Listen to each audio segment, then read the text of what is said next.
welcome back to another family reaction video. Today we're going to be checking out one that seems kind of like mysterious. So, 5 events that will change America by 2050. Is that good or bad? I don't know. We'll see if it's Why do we always think bad? I don't know. We're like, it's going to change by 2050. Immediately my mind's like, it's going to be bad. Well, if you think about it, 2050 is not that far away. No. It's only 26 years away. Yeah. Far out. How old will I be then? I'll be 30. No. No, you'll be 40. So I'll be like Wow. 60 something? You'll be like a bit older than us right now. That's crazy. So I'll be in my we will be in our 60s. Yeah, but to think we were around in the 80s is crazy. Okay, stop. Stop. All right, let's check it out. 2050 is barreling towards us like a freight train. Yep. And while at one point that specific year felt like a far-off future year where cars would be hovering around us and people would be traveling through space, we're now close enough that we can start making some pretty realistic predictions of what the United States specifically will look like. Here are 5 geographic events that will change the U.S. Is that the by Mississippi 2050. River right in the middle? Wow. Far out. It's massive. I bet your tech won't glitch in the future. Hello and welcome to this extra special edition of Geography Tech by will be John. bonus. Now in each of my episodes, I end up doing a lot of research. And in that research, I'm noticing specific trends where I'm now able to look a little bit into the future. None of what you're going to watch in this video is a guarantee, but the trends are there. So in this episode, I'm going to extrapolate those trends out to 2050 and see how they might change the US as a whole. And don't worry, it's not all negative. There's some good stuff on the horizon too. Nice. But as usual, be sure to check out my podcast, Geography is Everything. Much of the research for this video is also derived from the research I do for the podcast. So if you're a fan of me and geography in general, check it out. New episodes premiere every Wednesday and you can listen right here on YouTube, Substack, or whatever app you use to listen to podcasts. Whoa. In 2.5 decades, there will be a lot more people living in the United States. Based on population predictions from the US Census, it's estimated that there will be anywhere between 400 and 440 million Americans by 2050. Wow. That's an incredible increase in a relatively short period of time. Today, there are just about 332 million Americans. That's 100 This means times that our the population will increase anywhere from about 17% at the low end to 25% at the high end. And because of a shrinking birth rate, the increase in Americans will primarily be due to Americans living longer and migration from other countries. This means 2 things. The first is that the average age of Americans is expected to increase. By 2050, it's expected that over 20% of all Americans will be over the age of 65. The second is that many of these newer Americans will be far more diverse than the current population. With most migration expected to continue from places such as Asia, Africa, and Central America, the US will become a country without any majority race. But this kind of growth and migration won't be felt equally across all states. Some states will grow much faster. By 2050, it's expected that California will still be the most populous state with over 49 million people, but Texas will be closing in on it with over 45 million people. Wow. That will be followed by Florida with over 32 million, and New York with just over 21 million. Georgia, North Carolina, Pennsylvania, Ohio, and Illinois are expected to round out the top 10 states by 2050. But not all states will grow. Pennsylvania, Illinois, Michigan, Connecticut, Vermont, and others are expected to shrink in population. That is, unless something global pushes people to move north. Alright, better climate, yeah. It's further south you go. Over the last 10 years, we've begun to feel the initial effects of the climate changing. Summers are hotter, forests burn faster and for longer periods of time, glaciers are melting, and the oceans are steadily rising. All of these events and more are combining to create livability issues in many regions of the country. And in particular, the southern part of the country will face the brunt of these changes before the north will. While no place is fully immune from the impacts of climate change, it's expected that states such as California, Arizona, New Mexico, Texas, and other southwest states will run short on water. At the same time, due to the ice sheet melting in the North and the South Pole, the oceans will begin to rise, which will be felt mostly along the Gulf Coast states and Florida, as well as much of the eastern seaboard. It's for this reason that, as these places become harder and harder to live in, people will likely move to where there are fewer issues overall. And one of those places will almost certainly be the Great Lakes region of the United States. In fact, Buffalo, New York is expected to be one of the safest cities in the contiguous US in terms of climate change risks.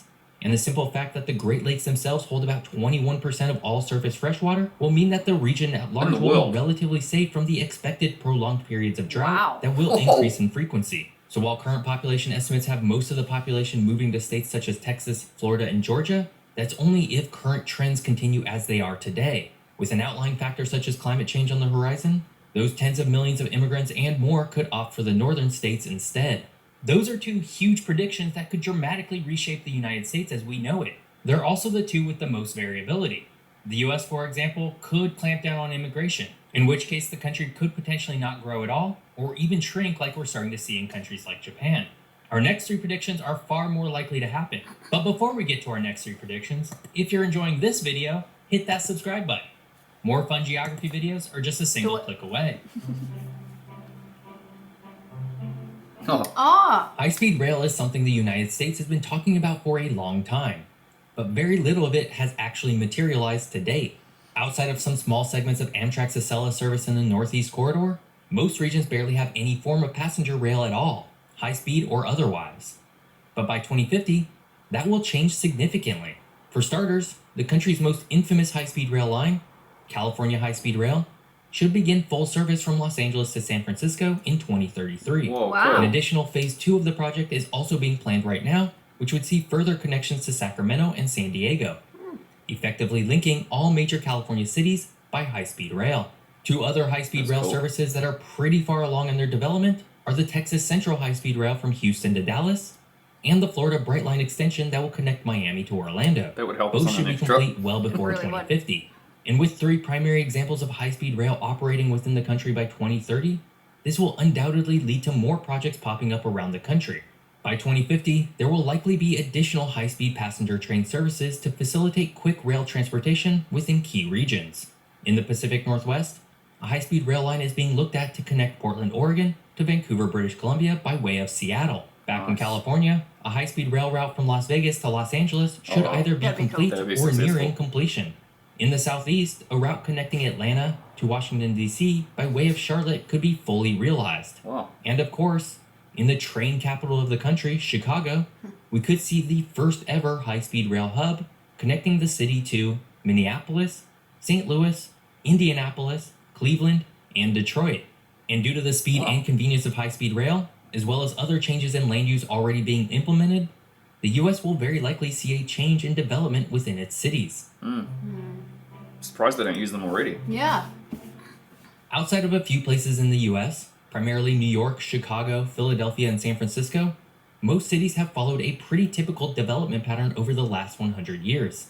And even in those named cities, their suburbs are often more like other suburbs around the country than they are to their core cities.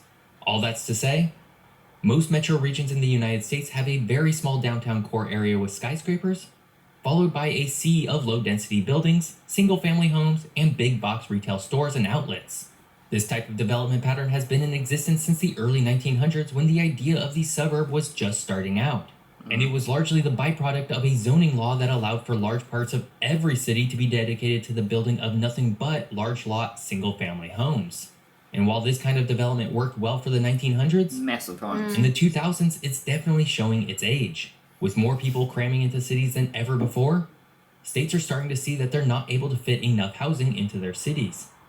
And this has caused large spikes in the cost of housing in basically every metropolitan region in the country. Same here. To combat this, states such as Maine, Oregon, Washington, and California have enacted laws that allow for more types of housing to be built within cities. In Oregon, where once only single-family houses were allowed in many residential zones, today a state law has forced every city to allow for duplexes, triplexes, and quadplexes in those same areas. Whoa. And this isn't just for the bigger cities of Portland and Eugene, but for all incorporated cities in the state. As these laws take effect, over the coming decades, the cities will start to look and feel a little different. Portland will not ever likely look like New York City, but it will feel more dense and alive than it does today. Oh, that looks And so with 4 nice. states already pioneering this, it's likely that we'll see additional states adopt a more progressive zoning structure in order to keep housing prices attainable for the people living in them. Whoa, that's good. Today, the United States has bold plans to plant a lot more trees. According to the Global Forest Watch, the country has been losing more trees than it plants every single year due to a combination of urbanization, wildfires, and the forestry industry. But in the future, we could see a radical reversal of this trend. Right now, the US Department of Agriculture is planning on adding an additional 1 billion new trees to its collective forests by the year 2030. 1 billion new trees is essentially the same as adding a full Connecticut's worth of forest to the country. And while that might not seem like much in the grand scheme of things, the fact that trees are still the best way to capture carbon from the atmosphere, adding additional trees to the nation's forests will be integral to ensure that the effects of climate change are relatively muted. Not only that, but this is just until 2030, 7 years away from today. If the United States kept its new pace of tree planting, it could potentially plant 4 billion new trees by 2050, which would be a new forest that's closer to the size of Vermont and New Hampshire combined. That's a lot more trees for the forests, which means a lot more natural areas for wildlife and more carbon sucking for humans. 2050 is right around the corner. And in truth, all of this could happen and more. Nobody can truly predict what's going to happen over the next 2.5 decades. But with a little luck, all of the good things coming our way will happen, and all of the bad things will quickly dissipate. Wow. That was interesting. That was interesting. That was crazy. It's weird to look into the future like that. It is. One thing that I couldn't get over was the size of the Mississippi River on the map. Yeah. I know. It was massive. Like it nearly goes through the entire. Yeah. I've never seen it. Yeah, I've never seen it put on the map like that. The other thing that I think, is making the population not grow. Going back to the population thing, is how everybody's pushing for like career now and marrying later and having less children than all before. So I mean, countries like Japan are shrinking. Yeah. So it's quite interesting to see that trend happening and where that'll take us. He said the birth rate was declining. Did I catch that? Yeah. Yeah. Yeah, and then Interesting. obviously the population becomes older and older. Yeah. I think it's quite interesting to see that all of these trends that are happening in the United States are not just the United States. Like much of what he said is the same that's happening here. So then lots of our areas in the cities have been rezoned. There's housing crises. There is, rental shortages. Yeah. There's a cost of living crisis. Like it's all happening here as well. Yeah. The cost of fuel, the cost of food, just everything. inflation. It's crazy. all the same. Yeah. So it's like, it seems to be a trend in all first world countries, I suppose. And I had a question about the climate thing. Like, let's just say if you were living in Texas, right? You were from Texas. You lived like out in the arid desert. It was hot, dry, like most of the time. Like like you were used to that. And don't you think that people who live there are already kind of used to that heat? And if it gets hotter and hotter, I mean, I don't think it's going to get hotter like to the point where you'll feel it in like change in a week. It'll take decades for it to change, to actually like notice the difference. Yeah. Do you think those guys will really actually shift to the northern states? They've been there their whole lives. I'm not sure. Kylo's having a mare. Hello. Kylo! Sit down. Trying to add his bit. Come on. What do you have to say about the video, Kai? And so if you enjoyed that one, guys, make sure you smash the like button and also let us know some other stuff that we should check out. What is this one? California has a nearly perfect geography, so why are people fleeing the state? Oh. Minus 650,000 people. Wow. That's interesting. Yeah, maybe we should check that one out too. Maybe we should move there and. Yeah. Anyway, go and check out this guy's channel as well. I'll link it down in the description. Go give him the credit that he deserves. And we love you guys, and we'll see you in the next one. Bye.